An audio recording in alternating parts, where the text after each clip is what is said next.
नमस्कार। सुबह के रेडियो न्यूज बुलेटिन में आप सभी का स्वागत है। मैं हूं आपकी होस्ट काव्या। गोरखपुर और आसपास के क्षेत्रों की ताजा तरीन खबरों के इस बुलेटिन में हम आपको रूबरू कराएंगे शहर की हर हलचल से। आज बुलेटिन की शुरुआत करते हैं 3 बहुत ही सकारात्मक और गौरवशाली खबरों के साथ। पहली बड़ी खबर शिक्षा के क्षेत्र से है, जहां दीनदयाल उपाध्याय गोरखपुर विश्वविद्यालय ने भविष्य की तकनीक को अपनाते हुए अब अपने सभी पाठ्यक्रमों में कृत्रिम बुद्धिमत्ता यानी AI को शामिल करने का ऐतिहासिक निर्णय लिया है।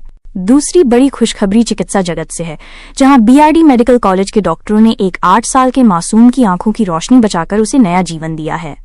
वहीं एम्स गोरखपुर के डॉक्टरों ने भी रीढ़ की हड्डी का एक अत्यंत जटिल सफल ऑपरेशन कर क्षेत्र में चिकित्सा के नए कीर्तिमान स्थापित किए हैं। चलिए अब विस्तार से जानते हैं आज की सभी प्रमुख खबरों को। सबसे पहले बात करते हैं शहर के विकास और प्रशासनिक सक्रियता की। गोरखपुर नगर निगम शहर को सुंदर और पारदर्शी बनाने के लिए पूरी तरह कमर कस चुका है।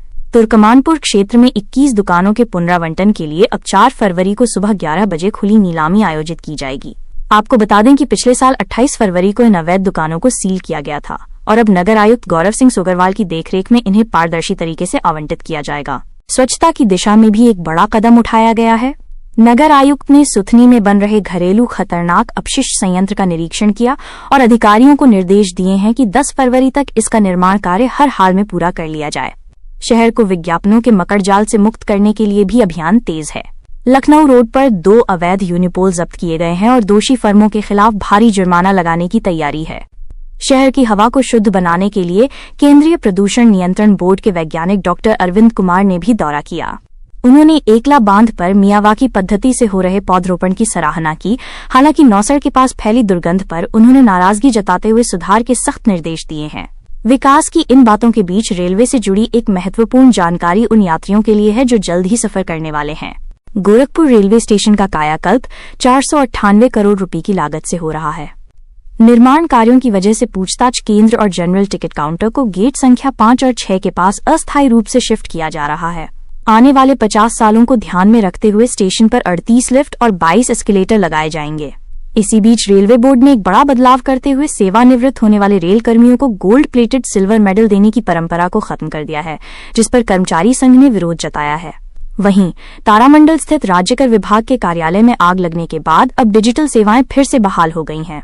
जिलाधिकारी दीपक मीणा ने आग के कारणों की जांच के लिए 5 सदस्यीय कमेटी बनाई है और MMMUT के विशेषज्ञ बिल्डिंग की मजबूती की जांच कर रहे हैं। प्रशासन और व्यवस्था के बाद अब बात करते हैं उस बड़े बदलाव की जो हमारे युवाओं के भविष्य को संवारने वाला है। शिक्षा के क्षेत्र में गोरखपुर एक लंबी छलांग लगा रहा है। कुलपति प्रोफेसर पूनम टंडन के नेतृत्व में दीनदयाल उपाध्याय विश्वविद्यालय के हर विषय के छात्र अब AI यानी कृत्रिम बुद्धिमत्ता की पढ़ाई करेंगे।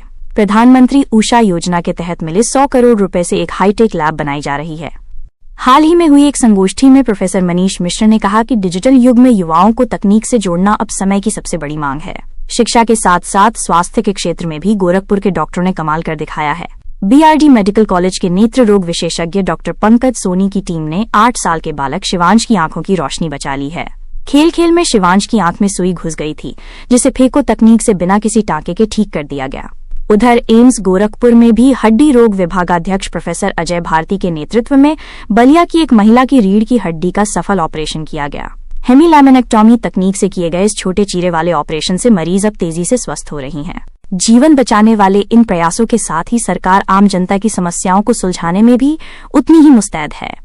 गोरखनाथ मंदिर में आयोजित जनता दर्शन में मुख्यमंत्री योगी आदित्यनाथ ने लगभग 150 लोगों की फरियाद सुनी। मुख्यमंत्री ने अधिकारियों को साफ शब्दों में चेतावनी दी है कि यदि किसी भूमाफिया या दबंग ने किसी की जमीन कब्जाई है तो उस पर कठोरतम कार्यवाही की जाए। मुख्यमंत्री ने गौशाला में गोवंश की सेवा भी की और मंदिर आए बच्चों को चॉकलेट बांटकर उन्हें स्नेह दिया। बुलेटिन के इस हिस्से में अब नजर डालते हैं शहर के सामाजिक और खेल जगत की गतिविधियों पर। चंपा देवी पार्क में चल रही श्री राम कथा में राजन महाराज ने शिव पार्वती विवाह के प्रसंग को सुनाकर भक्तों को भाव विभोर कर दिया। वहीं शहर के विभिन्न हिस्सों में वसंतोत्सव और गणतंत्र दिवस का उत्साह भी देखा गया। खेल के मैदान से खबर है कि सेंट एंड्रयूज कॉलेज में चल रही क्रिकेट लीग में राणा क्रिकेट क्लब और आशीष नेहरा एकेडमी ने जीत दर्ज की है। साथ ही 3 फरवरी से Rajesh Kumar Shrivastava memorial under 16 cricket tournament का आगाज होने जा रहा है। बुलेटिन के अंत में अब बात मौसम के मिजाज की और अंत में कुछ क्राइम अपडेट्स। गोरखपुर में मौसम ने करवट बदली है। 30 से 35 किलोमीटर की रफ्तार से चल रही ठंडी हवाओं और बूंदाबांदी से तापमान में गिरावट आई है। इसका सीधा असर रेल यातायात पर पड़ा है। दिल्ली बरौनी स्पेशल और गोरखधाम जैसी ट्रेनें कई घंटे की देरी से चल रही हैं। इसी बीच पूर्वोत्तर रेलवे के महाप्रबंधक उदय बोरवणकर ने सतर्कता बरतने वाले 3 रेल कर्मियों को safety star of the month से सम्मानित किया है। अब बात करते हैं क्राइम अपडेट्स की। झंझा पुलिस ने पंकज निषाद हत्याकांड के 5वें आरोपी रामजतन निषाद को गिरफ्तार कर लिया है। वहीं रामगढ़ताल पुलिस ने सीसीटीवी की मदद से मोबाइल लूट के आरोपी मयंक साहनी को पकड़ा है। मादक पदार्थों की तस्करी के मामले में पुलिस अब विपुल तिवारी के बैंकॉक कनेक्शन की जांच कर रही है। बुलेटिन के आखिर में एक जरूरी खबर। सोशल मीडिया पर झूठी शान दिखाने वाले एक किशोर के चंगुल में फंसी 5वीं पास किशोरी को पुलिस ने मुक्त कराया है। साथ ही गोरखनाथ क्षेत्र में प्रेम प्रसंग के चलते आत्मदाह की कोशिश करने वाली किशोरी के मामले में उसके प्रेमी को बाल सुधार गृह भेज दिया गया है।